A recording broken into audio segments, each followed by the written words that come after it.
Welcome back to another edition of Elevate Your Grind, brought to you by the Cannabis Lab. I am your host, Todd Rosales, and I'd like to issue an apology to everybody who came out hoping to see my pretty face at the annual Cannabis Lab conference last week. Unfortunately, I was not able to make it. I tested positive for COVID-19 about 14 days before the conference, but just to be safe, I decided to sit out this year. I heard the conference was absolutely amazing. All my friends were there. A lot of my colleagues were there. Couldn't say everything they said was completely positive. It was great to get the community back together. And we're definitely looking forward to a bigger, better, and badder conference next year. Of course, the number one thing we're going to do is try to get all 115 guests of Elevate Your Grind at the conference. But that is another project for this year. And we will see you on February 5th and 6th in 2022 for our next conference. So for those of you who went, awesome. For those of you who missed it, I'm sure we're going to have plenty of recording and plenty of content coming out of the conference that you get to see. But for those of you that weren't there, just stay tuned to Elevate Your Grind and join CLab.com for all the amazing things we're going to do this year leading up to next year's conference. So again, I guess my resolution is to keep these intros a little bit shorter this year. So without any further ado, my guest today is an absolute rock star in the community. One of her accolades is that she is one of the first Black women, or the first Black woman, to own a dispensary or a cannabis company. And honestly, that's probably one of the least impressive things about her with everything that she's accomplished. So I'm very excited to get into this conversation. I'm very excited to talk to her about the things that she's passionate about, because you're going to be able to see that it is true, it is genuine, and they're real conversations that need to be had. So without any further ado, please welcome Wanda James, the founder and CEO of Simply Pure. Wanda, thank you for joining me. Thank you. Thank you for having me. How are you today? Oh, it is an absolute pleasure. Honestly, I feel like you're slumming it being on this show. You've been on The Daily Show with Jon Stewart. You've been on BET. You've been in Atlantic Magazine, Forbes, everything. You're one of the most influential people in cannabis. So again, thank you for slumming it with us here today. That's so funny. I mean, this from whence we came, you know what I mean? So it's kind of funny that you end up on magazines and The Daily Show for selling cannabis, because who would have thunk that, right?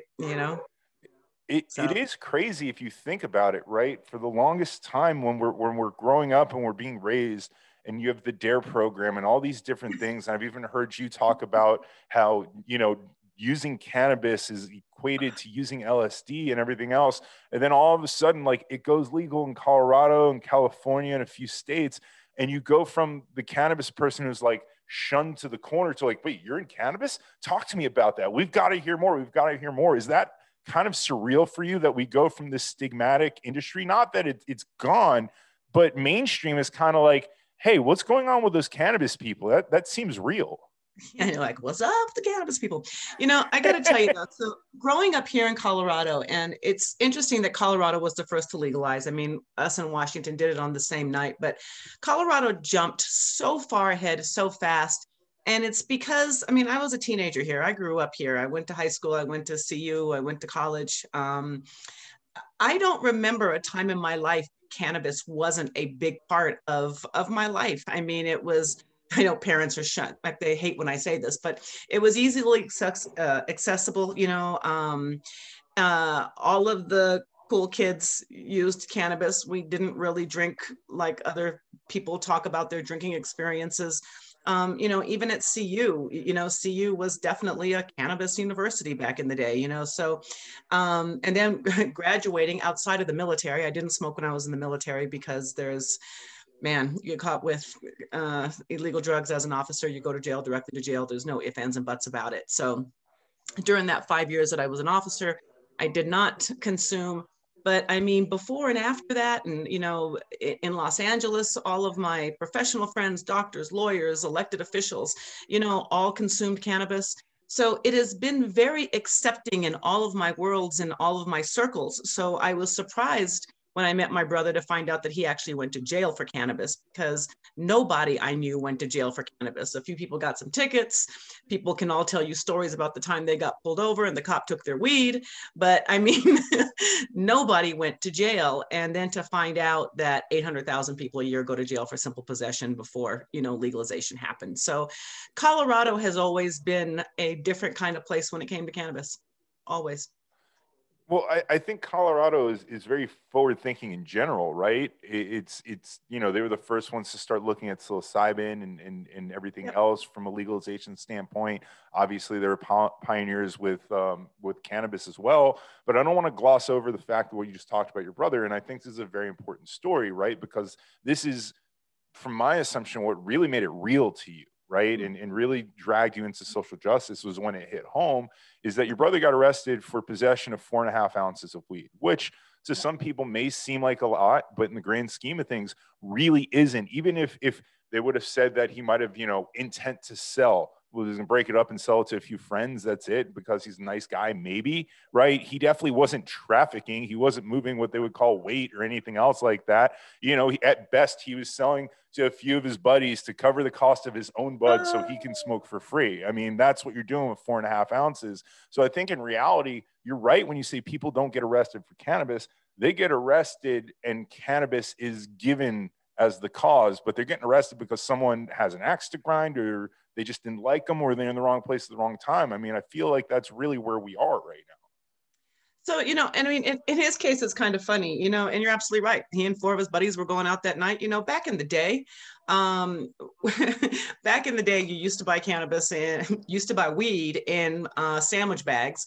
And if you had 4 fingers in the sandwich bag, that was a lid that was $40, $30, $20, $10, right? I mean, that's how you broke it all down. So, $40 of bad weed with sticks and twigs in it that you had to get the cardboard shoebox out to clean most of it. A third of it was unsmokable, and the rest of it was just what we dealt with, right? I mean, and those 4 ounces went to 4 of his buddies. He got the extra half ounce because they bought 4 ounces, so he got the extra in there. And it was amazing back then when my brother told me, he's like, sis, I never saw an attorney. I was like, what do you mean you never saw an attorney? Everybody sees an attorney in America. I mean, I'm coming off of being a United States military officer, and I drank the Kool-Aid. I believed all of what they told you about America. Do the right things, go to school, defend your country, be a good person, all that stuff, right? And then all of a sudden, everything just comes crashing down when somebody pulls back the veil and says, no, that was one America, but there is a definitively other America. And my brother showed me what that other America was. And when we saw that other America, we wanted to make changes to it. So, we were able to put a black face on cannabis ownership. We were able to jump into this full bore and not worry about them calling me a criminal or calling my husband a criminal, because we had just spent a year in the room with, the next president of the United States. We knew the, new seated congressmen. We had friends that were senators. So, they weren't going to make criminals out of us. And since then, we've been talking about social justice and cannabis. That's all we talk about.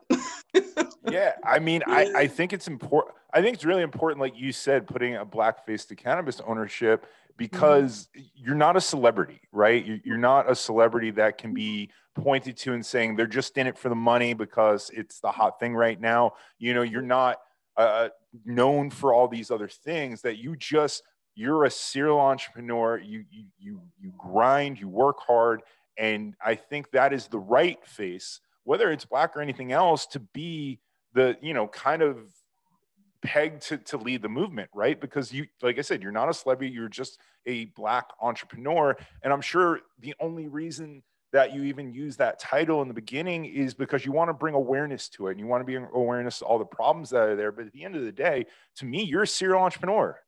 Whether you're black, white, yellow, green, whatever it is, you're a serial entrepreneur.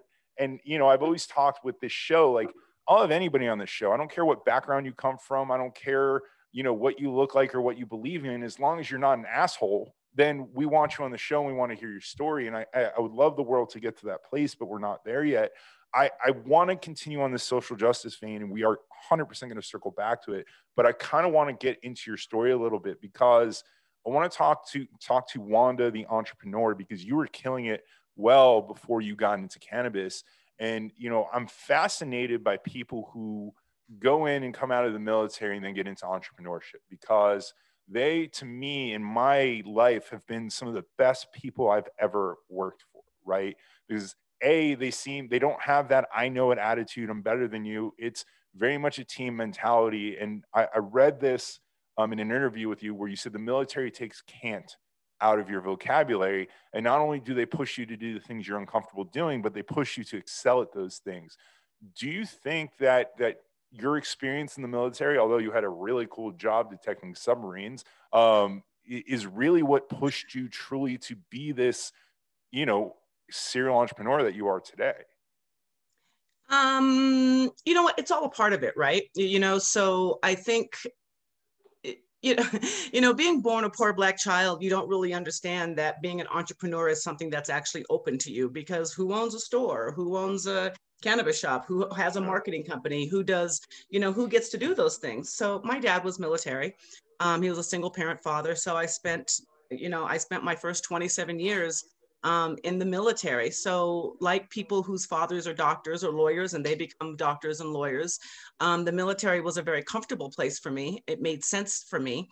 And when I was going through college, I didn't really understand why I was in college. And as crazy as that sounds, I mean, no one really pointed out to me that this is why you go to college. So you can be an entrepreneur, so you can learn different things, so you can make more money. I just knew that I was supposed to go. So off I went, and then I got there and I'm like, well, this isn't really doing what it's supposed to for me. So I joined ROTC, Naval ROTC, and, went through the processes there. Wanted to be an astronaut, wanted to be a pilot. So I didn't make it quite to being an astronaut, but I get really high. So, we kind of, broached that a little bit. So we made all that work. But no, I mean, I think that being in the military, like I said, it takes the word can't out of your vocabulary. And if you're going to create an industry or be a part of the very beginning of an industry, whether that was the tech industry, the cannabis industry, or the new hologram industry, or, whatever is coming next, you've got to have some thick skin. You've got to have some ways that you're just going to plow through. You can't take no for an answer. And, if your feelings get hurt easy, then don't try to be at the beginning of an industry, because I mean, the beatings that you take are significant, both financial and and emotional. Yeah, I mean, if the original pioneers of this industry, I mean, most of them ended up in jail at some point in time. And then even the early legal people in the industry, the amount of hurdles that they have to go through, going back to your upbringing in, you are a serial entrepreneur. You restaurants, consulting businesses, dispensary, edibles company, manufacturing. I mean, you're doing a ton. And you said, like you said, you grew up a poor Black girl. There's a quote I saw that you said your dad said that you guys were broke, not poor, because broke is a financial problem and poor is a mentality. Yeah. Listen, I'm a straight white male, so for me, I get my information by talking to other people, right? Do you think that part of this is kind of that nature versus nurture battle, where it's not always nature? Yes, nature has a very big part of it, and like I've heard you say a lot of times, the zip code depends a lot on your future in this company. But kind of nurture, when you're growing up and you're poor and maybe you don't live in a great area, the voices that you hear talking to you that you can't get out, or that nobody gets out. And that, to have someone young look and say, I want to own a business, or even something stupid like I want to own a coffee shop, and everybody else laughing at them and making fun of them. Do you think that that has a big part to do with what inhibits people from even trying, All of that is 100%. And that's exactly what my father meant. You know what I mean? When we were growing up, honestly, I didn't know that we were even poor until we got to college and I met people who were extremely wealthy. And it was just shocking to me to really see what wealth meant, because I'd never seen it before or experienced it before. I remember going to college and not knowing what a BMW was. I mean, I knew what a Cadillac was, but I didn't know what BMW was. So, I mean, it's funny when you think about perspective, right? Yeah. And the important thing that I think about college is I ended up with friends, one friend whose family, I mean, extremely wealthy. And for whatever the reason is, there were different parents along the way that, you know, spoke to me and told me things that I guess kind of started to stick. You know, you start to see things and learn things. But, you know, my dad was always such a big proponent of, you know, and this is even part of being in the cannabis industry, you know, girl, you don't let no one talk down to you. You know, girl, you know where Yeah. you come from, you know what you mean, you know who you are. You know, I mean, just that kind of strength to one, being a woman in the military and then going into corporate America. I mean, let's not, people comment all the time on some of these ridiculous battles that I get into on social media with people that, you know, want to say rude things.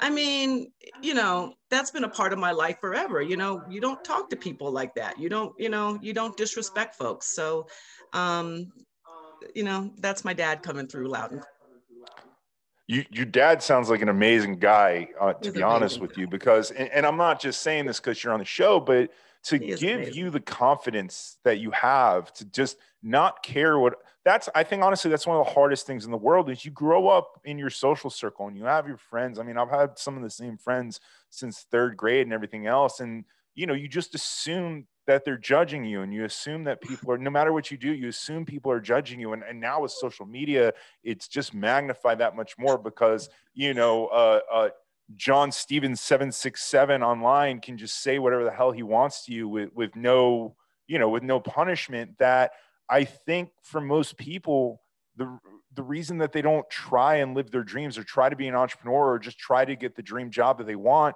is because they're afraid of not getting it and being a failure and having to explain it to people. But it's weird. Like our society has now shunned trying, right? You know, if you Oh, try and fail, you get made ooh. fun of. But if you don't try, nobody ever says anything. And I think, you know, when you tell these stories about your dad, and obviously I've read a bunch of them too, that for a man to be able to give that much confidence to his daughter, especially well before it was popular to do so, you know, is amazing. And that's why I say what I did about him, that he seems like an amazing guy, because to me, I think your number one quality that you have is your confidence.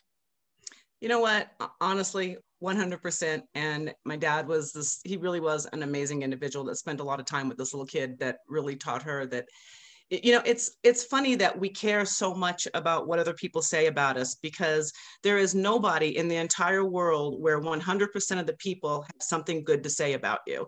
And we get No. so locked into, you know, that negative talk in our heads. And I tell young women all the time, I'm like, shut it off. Who cares? Who cares what anybody thinks? You know, one of my greatest stories about Governor Jared Polis, and I guess I can tell this story now, but when we were first on his campaign and he had first launched, I mean, a lot of the Democrats weren't happy that Jared was running for office. You know, they felt like the office belonged to someone that had been longer in the in the public eye. Anyway, so we gone to this meeting, and I mean, man, Jared just got beat up from top to bottom.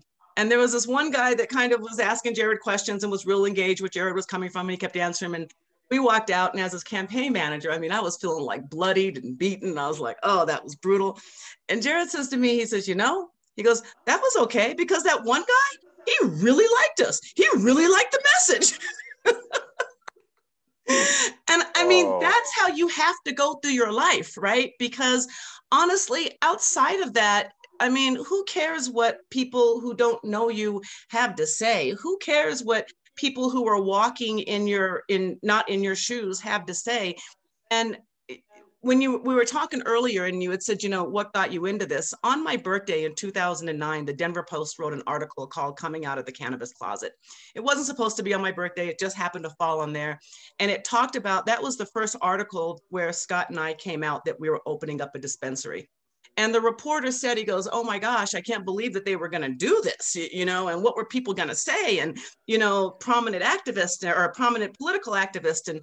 And it didn't matter what other people were going to say. It only mattered what we were doing. I mean, and so many people have got to get to that point because if not, you'll never you wouldn't get up in the morning if you cared about what people thought. No, it's 100% true. And it's me, it's funny to me when we look at politicians and everything else, and you think from the outside, they try to portray that they live these squeaky clean lives and they followed every rule and every law and everything else. And at the end of the day, like I look at that and I go, well, I don't trust you.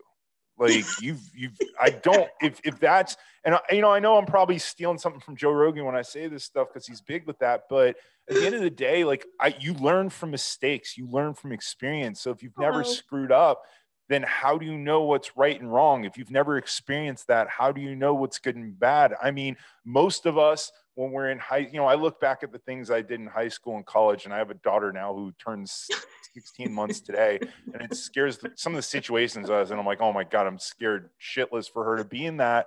But they kind of shaped me into the person that I am today and gave me a lot of the experiences and my views and my morals. So like, if you were this squeaky clean person and somehow you made it to be 67 years old running for president and you've never screwed up, you're lying. Like you're lying. So it's weird that, we idolize or we're supposed to idolize these squeaky clean personalities.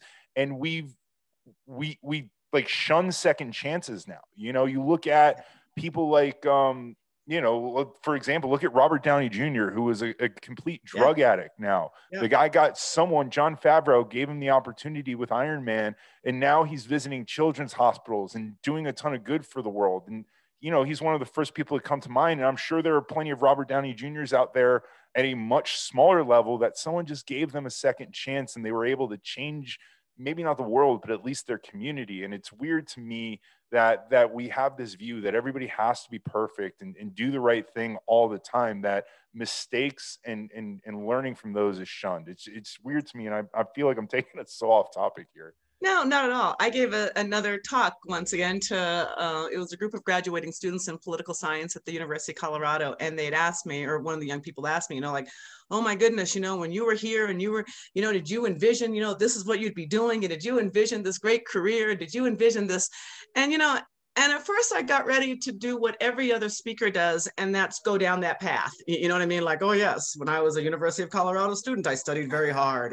And from there, I ended up, finding myself in the military with this spectacular career, of which then led into, and I'm like, that's just all horseshit. I mean, excuse my language, but it really is just not true. It's like everything else, we tend to fall into things, right?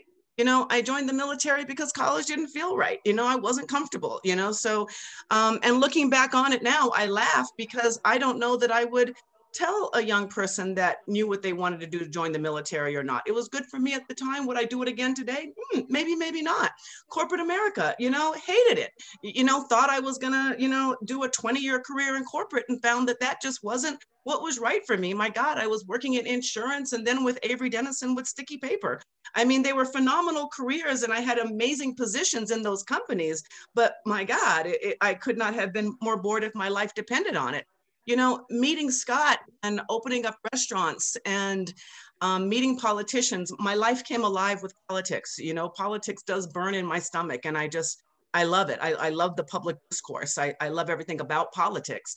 But that's ugly. I mean, have I ever said something that I wish I didn't, that it's probably printed in a newspaper somewhere that might come back and bite me one day? Probably. So it's these amazing mistakes that you fall into and these holes that you fall into, which changes your path. And I hope that young people out there, and like you said, I hope that they're given the chance to fall into something, and to fall out of it, and to fall back into something else, because that's how life works. Very seldom do we choose a golden path. Yeah, no, I mean, I got into the cannabis industry by chance. It happened to be a business transaction. Someone like me recruited me into the industry. And then I started this podcast because I got fired and I needed something to keep myself busy. And, and 120 episodes later, here we are, and I get to speak to people like you. So, it's cool. And I wanted to, talking about that article, that was really your coming out of the closet for cannabis. You said that you were always kind of around it and it was always accepted in your circle and everything else. And, I have friends as well that I smoke with and I talk to it about, and it's part of our regular conversation. But when there are other people around, we don't talk like that, right? And because, you know, I'm fully aware that this stigma is there. I've told this story 100 times. When I first started this podcast, the first 10, 20 episodes, I would be hesitant to even talk about my own personal use of cannabis or personal stories with cannabis on the show. Cause I'm like, oh my God, everyone's going to see this. They're going to know. And at the end of the day, I'm like, oh, well, if I have a podcast on the cannabis industry in general, people are going to know anyway. Like they think I'm just going to do this and I don't use it. That's dumb. But so when this article coming out, you know, like you said, you're involved in politics, you've got a restaurant or multiple restaurants. Was there some kind of fear still at that point, even though it was going to be, you know, a source of income, your career, that you were going to be an activist and get involved, that how are people going to take this? How is our community going to take this? How are the people in our circle going to take this? You know, is there going to be a negative blowback from this? Or was it just at this point, hey, it's out there and now I feel liberated? Once again, and honestly, I don't know if it's a curse or if it really is a good personality trait. I really don't care what anybody thinks. I mean, honestly and truly. And I mean, when I say that I don't care what anybody thinks, I mean, my husband, my brother, my bestie, I mean, you know, that inner circle you have, when they come at me with something, I care what they think. Outside of that, I mean, if I asked permission to join the military, and I asked all the people around me when I was a young woman, when there were no young women officers in the military, should I join the military? They'd have told me no. You know, when I was leaving corporate America, if I would have asked everybody's opinion if I should leave a six-figure job in corporate America, they would have said no. You know, and we did. We got lots of phone calls from lots of politicians that were telling me how I've just ruined my career and no one's ever going to speak to you again. I'm like, okay, whatever. You know what I mean? It just, those things just don't matter to me once I decide that I'm going to do something. And know that we didn't know that this was going to be a career 10 years ago. This was going to be a dispensary that we were going to open, and we were going to talk about it, and my brother was going to grow cannabis for us, and it was going to give us something to talk about that was important to us. I wouldn't have thought 10 years later that it would have been, I knew it was going to be legal, but I would not have guessed that it would have spawned an industry per se, right? So, you know, who knew back then? And, you know, here we are 10 years later. That's more than crazy. 10 years later, 11 years later. So, which, you know, I guess we have to mention the standard cannabis joke that it's dog years and you've been in here forever, but realistically, it's you know, dog 10 years is incredible, right? And so you mentioned your husband, who I'm a little bit jealous, you and your husband being business partners and working together so close, because I think it takes a special relationship to pull that off successfully, being around each other all the time, working together, having those responsibilities together. But I want to call out your husband is a chef. So great move. Just literally, you know, instead of having to go out and hire a personal chef, you just married one and bring them directly into the house. That had to be a selling point immediately. Just the meals he would make you. It was our second date. He actually cooked for me at his house, his grandmother's dishes. You know, he made this whole seafood, you know, bolognese. It was fabulous. So, yeah, he's an amazing chef, and it was because of him that I became an entrepreneur. You know, he was the first person that said, you know, let's step out and let's do something different. And then his understanding of cannabis and cooking for people at end of life and infusing cannabis with food, and his love of food has really been a fun part to, you know, what we do and what we continue to do. You know, we still host, you know, dinner parties, obviously, where this is a big deal. So, you know, we remember to have fun in this industry. And, you know, and it's hard, you know, working with your spouse is an interesting thing. And I think that Scott and I got really lucky because of the friendship that we have. It actually works, you know, but, you know, there are definitely times where we disagree, and that's always that's a thing, you know, little thing. Yeah. See that, I mean, that's the hard part. You have a disagreement at work. You don't get to leave it at work. It comes home with you. Even if you try not to, it's like, I know she said she wouldn't bring it home, but she's being a little bit short. I'm going to have to be careful here. But you know, it is really cool with having that chef background and then bringing in your brother to the business. You know, I want to talk about again, he was the one who influenced you to leave corporate America. I read another interview. It said at 27, you thought you were going to be a CEO of a Fortune 100 company. And your husband was the one who pulled you out of that. I imagine that was another kind of inflection point, kind of similar to coming out of the cannabis closet or deciding to go into the military, where it's like, what are people going to think when I give up this potentially massive, or at least on paper, what looks like this massive income and beautiful career and everything else? You know, someone like me, I've worked in corporate America and not for me, right? You know, it's because in corporate America, you are a cog in a machine. Literally, your job is designed that you have to do your job in a way that if they lose you, you can be replaced, and you can be replaced relatively easily. And, you know, it's no fault. Maybe it is fault of the corporations, maybe not. But in the reality is when you have a company that big, you have to be able to continue to move forward. Right. And 100. yes, that's bad for everybody else involved, but he convinced you to leave that life. You know, was that an easy conversation for him to do, or did it take some convincing, especially to do something like a restaurant? You know, people have those stats about how restaurants do.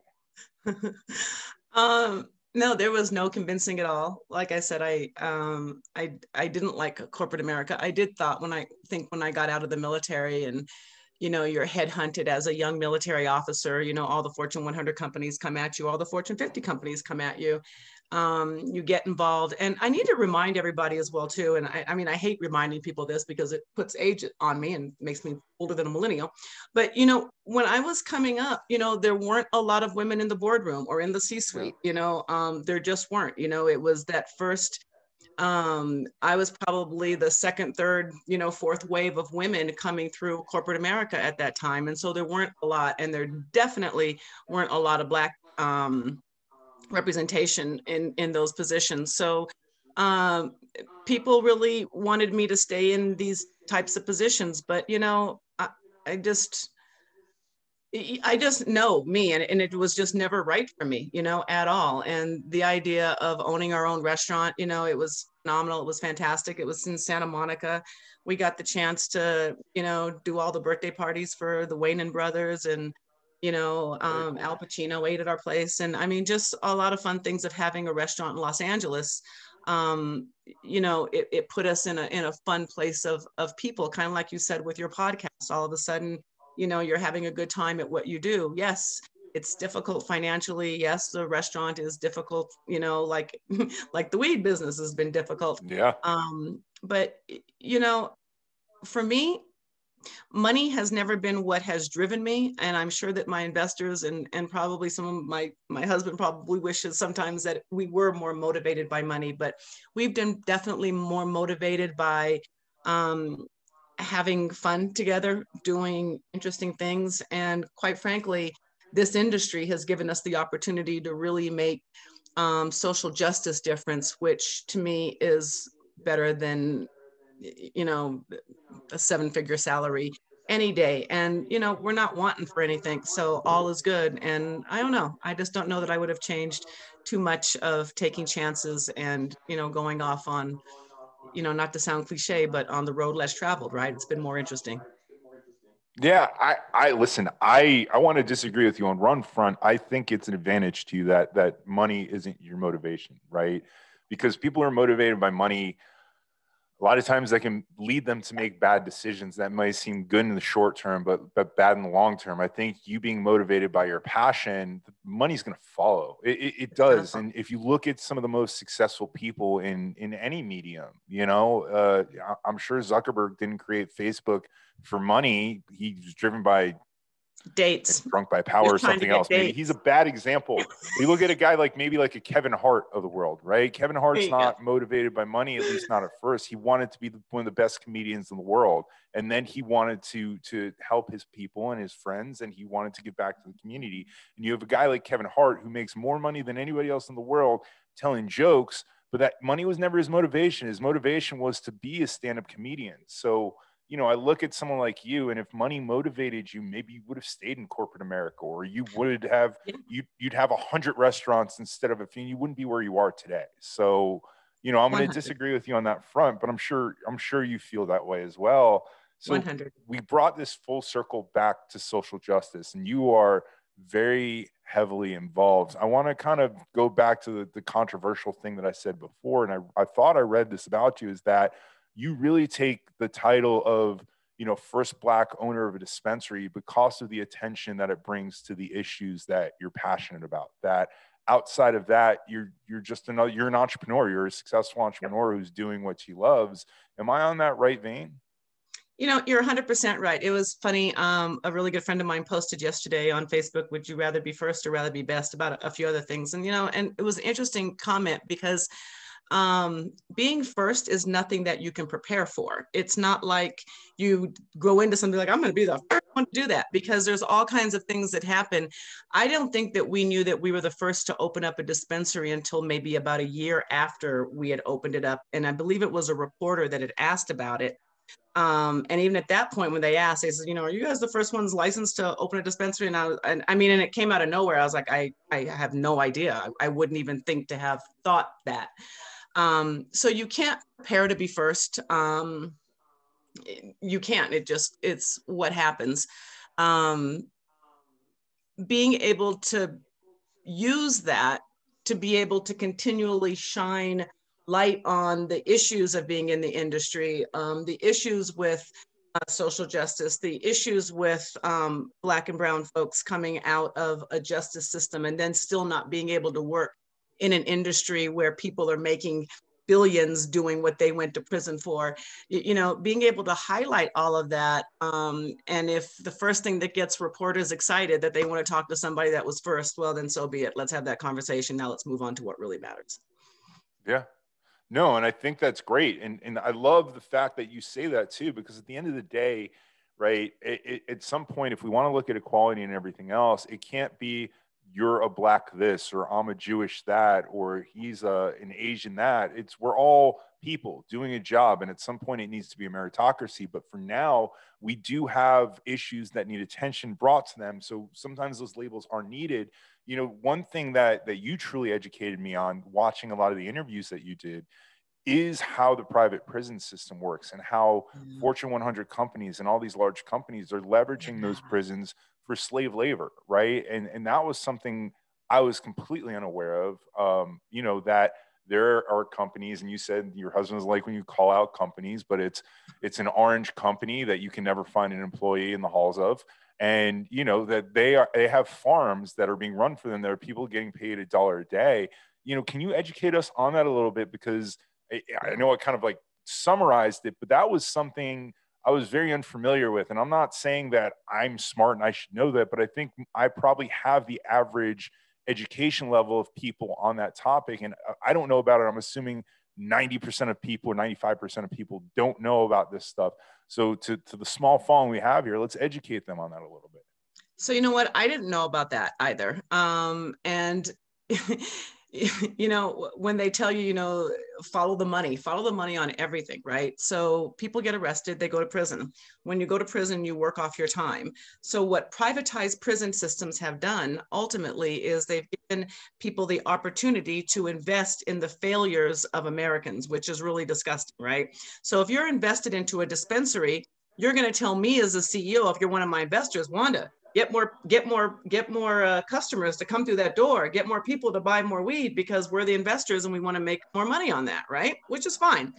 If you own a movie theater, your investors are going to say, hey, Wanda, get more butts in those seats watching those movies because we want to make more money on that, right?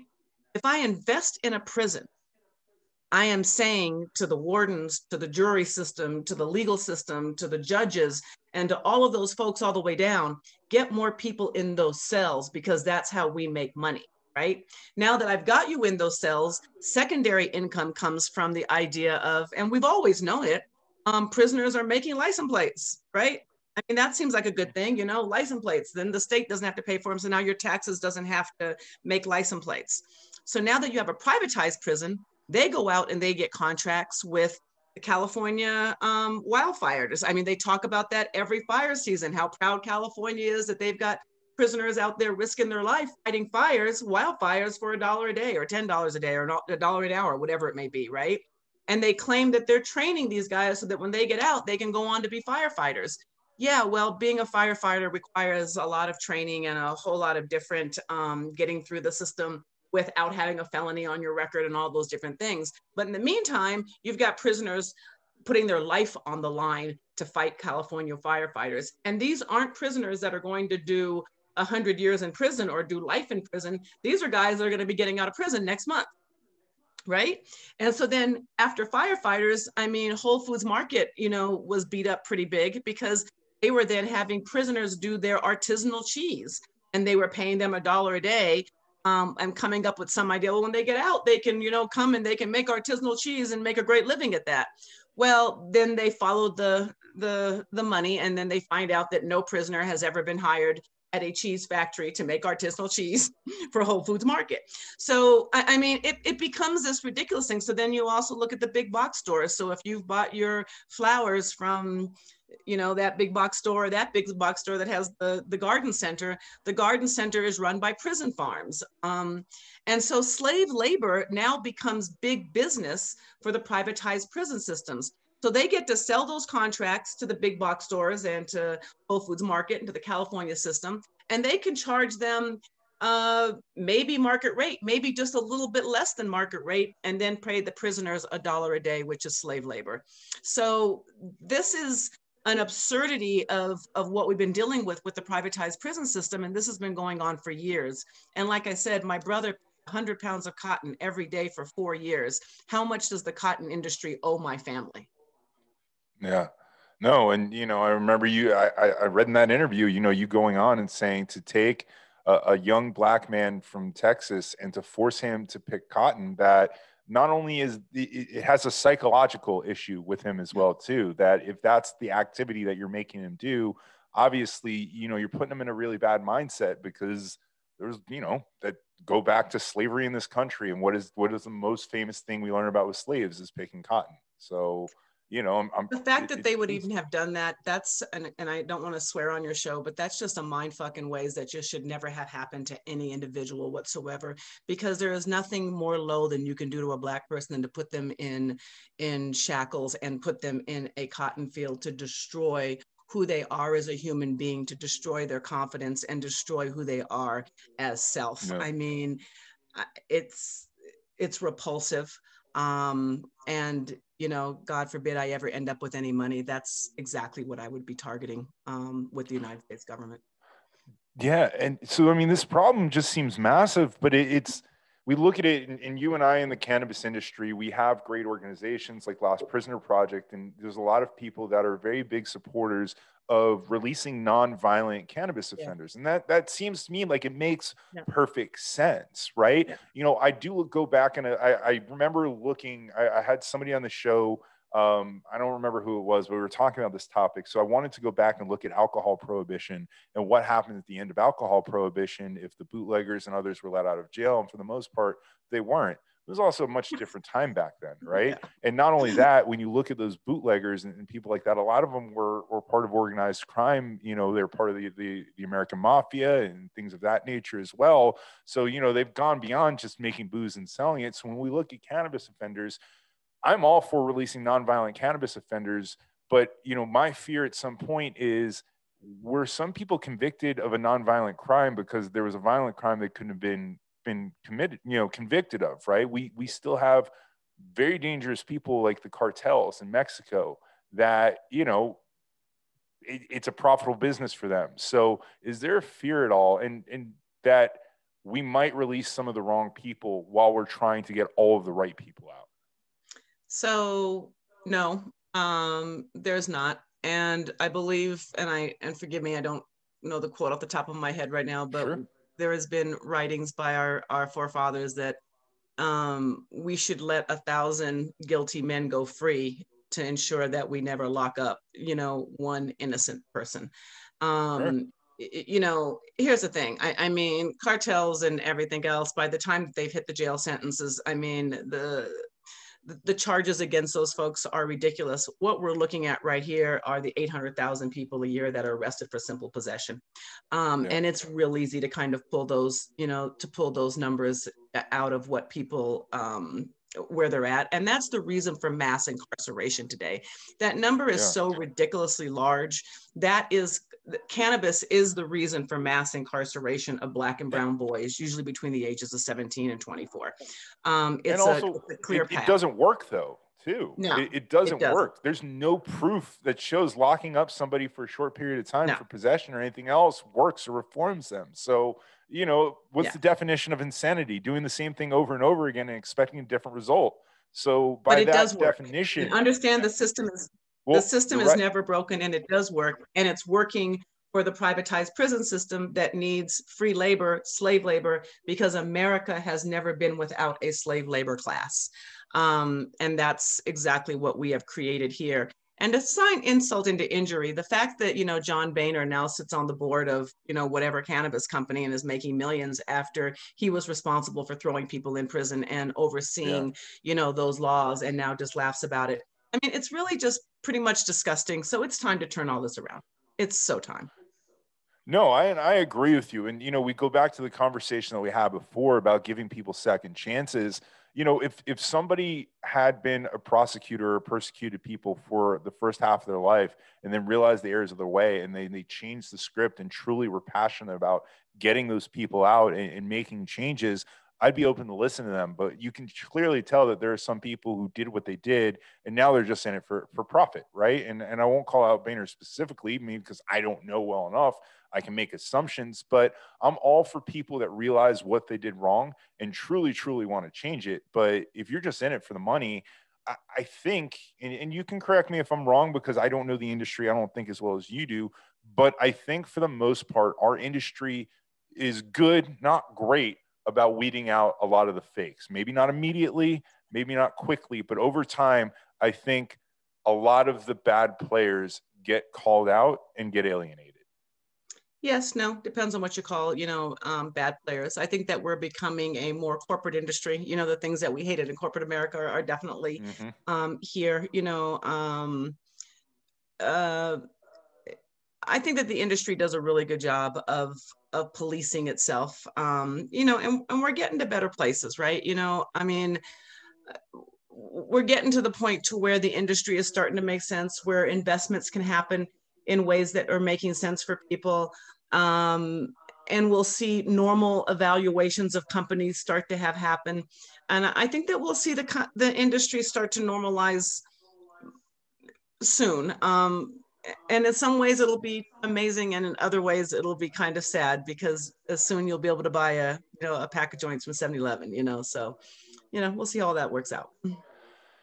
It is going to be interesting. And there's another quote, and I know we kind of jumped off that prison thing, which is very important, but I want to, you know, make sure we cover everything here. There's a really cool quote that you were talking about. Someone had asked you about the glass ceiling for women in the industry. And you had, at the time, I think we're in the presidential primaries, and you said that the cannabis industry was very similar to the presidential primaries, where you had a bunch of women, people of color, minorities, and at the end of the race, it was two old white guys. And that the cannabis industry is heading that way too. You know, Let me ask you a question. For the most part, and this is my assumption, it actually has not, it's not where I would make that assumption is, well, M&A activity at the end of the day, the rich white guys are at the top with the money, so they're going to buy up as much as they can. But I also think it's not just that, because that would kind of be a natural course when you get into corporate and everything else, but it's really the licensing. And that we have these licensing lotteries and everything else. And there's always this talk about social justice and all these other topics, but it always seems to get screwed up, and it never seems to be done right. I mean, I can't tell you how many articles I've read, social justice initiative in name your state was not done properly. You know, I was just talking to Zach Pitts, the CEO of Ganja Goddess, and the city of LA messed up their social equity program so bad that they just threw their hands in the air and said, well, okay, well, only minorities can get delivery licenses. Well, now, okay, so you're now making them only do delivery, and you're only doing that because you messed up. You can't just start releasing more licenses to do it the right way. So is the root of the problem more so in the licensing part of it? Or is it just at the end of the day, when we look at M&A and people are exiting and profiting out of their companies, that it's just, unfortunately, it's a lot of rich white people with money that are starting to buy up these businesses? So it's both. So when you start down, you start to look at what's happening. I mean, it's always going to come down to those that have money and how they're buying into the industry and buying into the businesses. The folks at the top are making it extremely difficult for anybody else to get licenses, and then they're buying off a lot of the politicians to be able to create the laws and regulations around what it takes to be able to get a license, which quite frankly is why Black people and brown people were left out at the very beginning, because politicians made, and including in this state, you know, John Hickenlooper, who is now a senator, was atrocious for what happened here in Colorado. I mean, it lays flat at his feet for the fact that there are no Black and brown owners here in Colorado. Well, there are now, but that there weren't for a bunch of years. Yeah. It has been an ongoing battle to be able to bring about fairness in licensing and how the licenses should be given out and where funding comes from. And no, nobody has done it right yet, because in order to do it right, I mean, let's be real here for a second. Let me just upset everybody on the apple cart. You know what? For everything to become fair, and especially in cannabis with a whole lot of other things, it means that white men must lose. And there's no way around that. And people don't want to talk about that, right? Yeah, it means that the big white companies are going to have to give up some of their licenses and some of their ownership in this industry. How is that going to happen? I don't know. And it's going to require the states and the elected officials to say, yeah, you know, we're going to back that these licenses are only going to be given to Black and brown folks, you know, for a while, because the white guys that were able to, I shouldn't say the white guys, I'm sorry, the larger white owned firms were able to take advantage of the industry early on, because they had no competition, because the laws literally cut most of the people that were visionaries out of the industry, because if you had a felony, you couldn't participate. And guess who got felonies? That 800,000 people a year that were locked up for simple possession, i.e. folks like my brother. So when you lock up the revolutionaries, bar them from the industry, give the wealthy firms a 10-year head start, and then look around and go, oh, well, how are we going to make it equal? Well, we're going to make it equal because some folks are just going to have to give up some of the influence that they have gained unnaturally and unfairly. Clearly, that's what's going to have happen. So where people are having an issue is the folks that back the politicians. They're the ones that are writing big checks, and the politicians are afraid to upset them. So we end up in this weird, bizarre quagmire of politicians talking out of this side of their mouths saying, yes, social equity, social equity, social equity. Then over here telling all of their, wealthy folks that are writing checks for their reelection campaign, don't worry, Joe, we're going to take care of your company. Don't worry, Joe, we're going to take care of your company. And then we end up with this really disgusting thing in the middle where nothing is working like it's supposed to. Yeah, no, and you're right. No, and you are 100% right. And the problem is like you said, is trying to fix it is not easy. And I look at what you say, and it's almost like the licensing in general is really a problem with this industry, because it kind of keeps it from being a meritocracy. Yes, it is highly regulated, and licensing should be required for people to operate. I live in the state of Florida. We give out 22 licenses. I mean, the application fees were ridiculous. If you want to get a license in the secondary market right now, it's $45 fucking million, right? Who's got that money to start a business? Florida also shut out the Black farmer and the Pickford litigants. I won't get into all of that means, but if anybody's interested, go Google Black farmers, Pickford litigants, and you'll understand how Florida took a land away from Black farmers back in the day. There were 3 licenses that were set aside that were supposed to go to Black farmers / Pickford litigants in Florida. And that's when Roger Stone and all of his boys came in, started all these lawsuits and everything else. And the white politicians fell in line, and they found out a way to figure out how to cut out what should have been at least 3 licenses that went to Black owned or brown owned dispensary owners to be able to start to be one of those 22 or to be 3 of those 24, 25 licensees that are currently in Florida right now. But that ship has sailed, and nobody has the money to continue to fight this stuff all the time. So this is where the frustration becomes, and especially when you look back at how they got there. So when you find out that none of these licenses were won fair and square, then it becomes, it becomes a hard pill to swallow, especially when we went to prison on the other side. And Florida Yeah, did a and very good job of locking up Black and brown people. It takes the American dream away, because at the end of the Yep. day, you need to get a license to chase the American dream Yep. in the cannabis space. We can't Yep. just have anybody who wants to start their business and let the free market, take care of that. So, and this leads into what comes next for us, right? So, not to do a shameless plug, but now is a good time for a shameless plug, because what we want to see that Simply Pure is getting ready to do next is we want to be able to be the best partner out there for folks that want to franchise their dispensaries, bring in our Because line of products. It's Because, which will be our cause-based products, which we're going to be doing, and we'll be announcing all this stuff very soon. Doing a lot of social equity work, and to be able to bring on more Black and brown owners using what we have learned over the last 10 years. So we're excited about doing that. We're in the middle of a raise right now, because once again, we need to be able to have the money to be able to go into these communities, to be able to bring a Black owned product to Black and brown owned people that want to own in this industry. So we're excited to do so. Our whole deal is we're not going to be predatory. And I've told my team, I'm like, I want us to be the dolphins in every deal, not the sharks, because everybody gets excited when you see dolphins. Dolphins save people's lives that are drowning. And, we're just people that want to be in the deal with you and not shark you in a deal and take everything that you've got. It's just how I'm telling my team how we want to go forward and the difference that we want to make in this industry. You confused me there for a second, because I live in Florida and the Dolphins are a football team and they're terrible. So I'm like, why would you want to be the Dolphins? Like, at least pick the Bucks. We want to be I'm glad you cleared that up. I'm like, the Dolphins haven't made it out of the past 20, the first round of the playoffs in the past 20 years. Let's pick a better team. But so, listen, I'd like to think there are more people, and, whether people want to believe me or not, but there are more people like me where at the end of the day, as long as you're not an asshole, I don't care what your background is or what you believe in or any of the other stuff. I just want you to be a good person. How do people like me become an ally? How do we make a change? How do we, and obviously we know we're not going to change the world in a day, but how do we get started and how do we bring attention to this and help?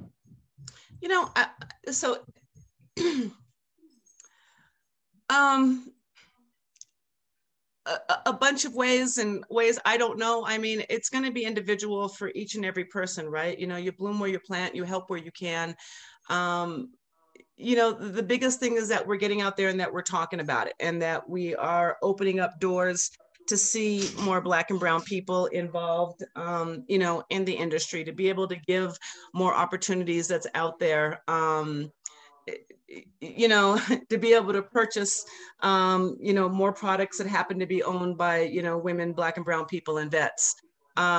It's just really about giving folks, that hand up and that opportunity to be able to do so on your show, to highlight things that people may not know about. Because honestly, when we all live in our bubble, we don't usually get outside of our bubble too much to kind of understand what it's like to walk into somebody in someone else's shoes. And when you give folks the opportunity to hear about it, it might just spark an interest that, lights a fire that changes the world. Who knows?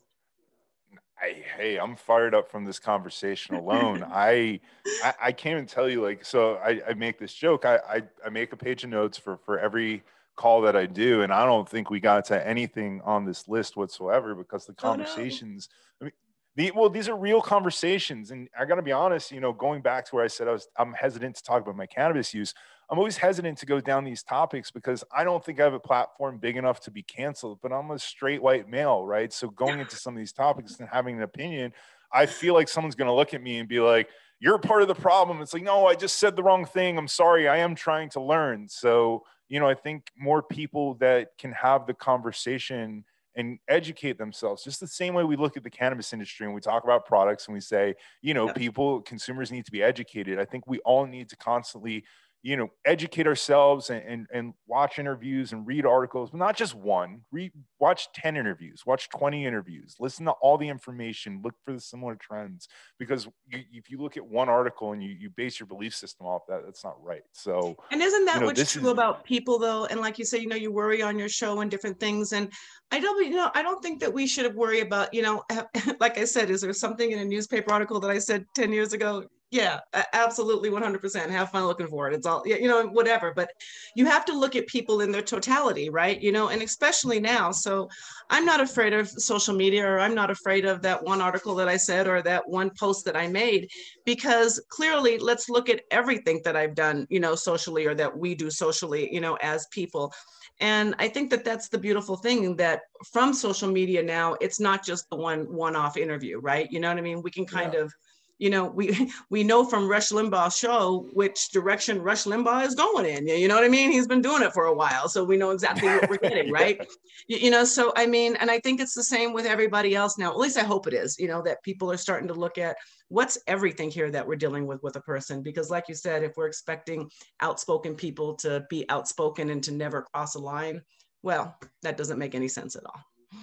No, I'm glad that you said that, because I truly believe that. I think, when you're an outspoken person, it's funny enough. So I'm friendly, and he was actually in the BET documentary with you with Ricky Williams. And I was listening to Ricky on, he was on Adam Carolla, he was on Fighter and the Kid, which is a podcast of mine.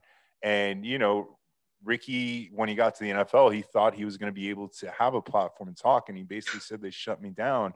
And, he says, like, he was saying that when you expect an outspoken person, they're going to ruffle some feathers, right? So, I don't think it could have been more appropriate you saying that, because it's something I truly believe in. And Ricky has been huge in educating me on so many different topics too. So, and ruffling feathers is kind of where it's at, you know what I mean? And I mean, and oh man, and you try to ruffle. What I always tell young people when you get into this, and I'm like, by all means, go out there and ruffle feathers, piss people off, do what you got to do, but understand the fights that you pick.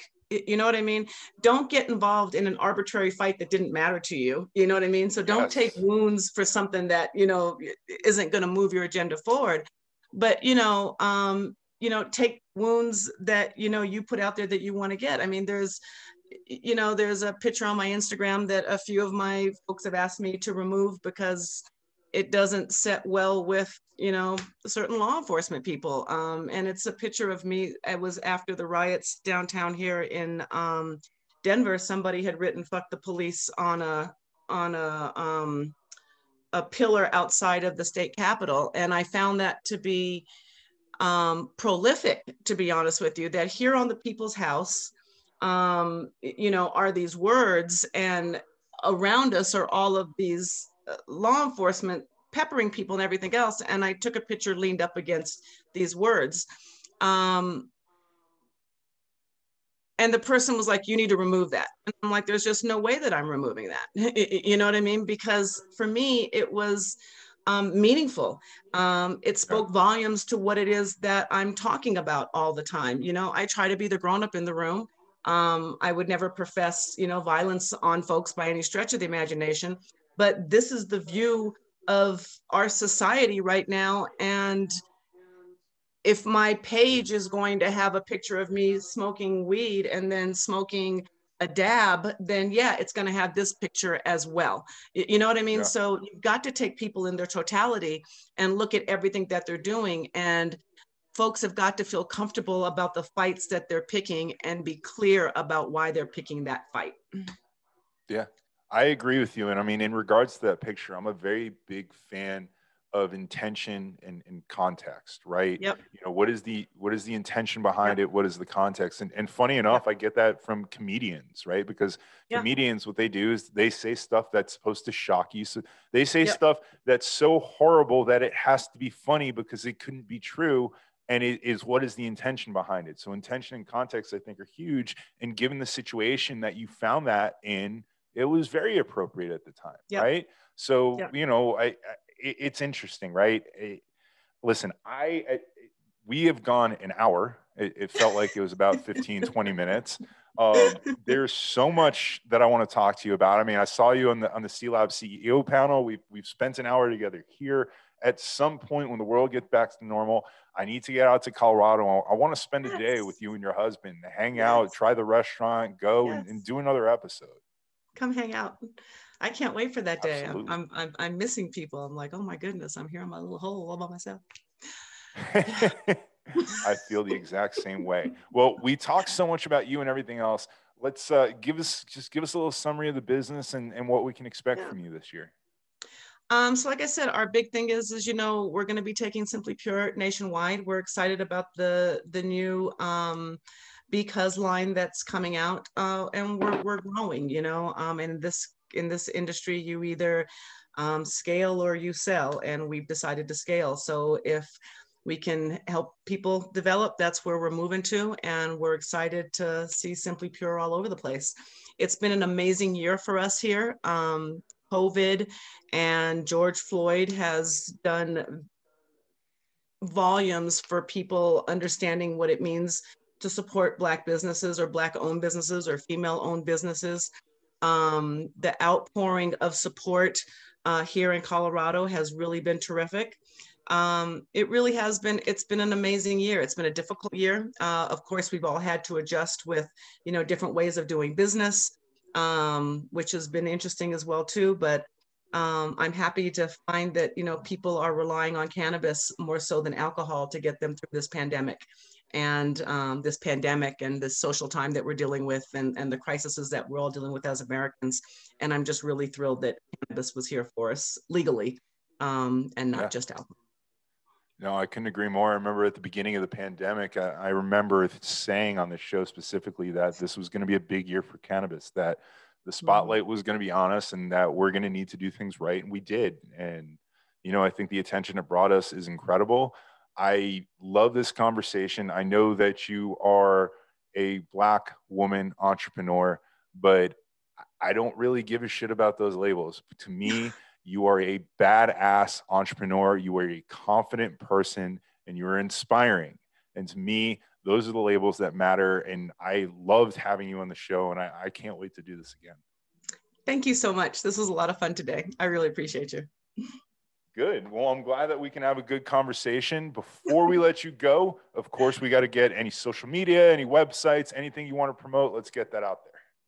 So you can follow me at Wanda L. James on Instagram, on Facebook, on LinkedIn, WandaLJames.com for my website if you guys need to ask me questions.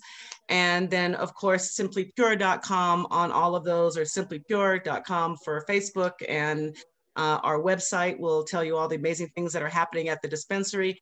And be sure to keep following us, because hopefully we're coming to a neighborhood near you in the very near future. Awesome. Well, that is very exciting, and we can't wait to have you back. And thank you everybody at home for tuning in. This has been an awesome conversation. I really hope you learned something today. I hope it inspires you. It definitely inspired me. Folks, listen, we are live again tomorrow right here. We're going to be on at 7 p.m. tomorrow, facebook.com/Cannabusiness Group. Of course, if you missed any part of this interview, you can check it out on Monday, youtube.com/elevateyourgrind, and check out all the great things we're going to be doing this year. I'm sure you're going to see Wanda back. We had her on the CEO panel over at the conference. I'm sure she's going to be back on a panel. So check it out. Join CLab.com, become a member. We're doing big things this year, folks. We will see you tomorrow at 7 p.m. Have a good night.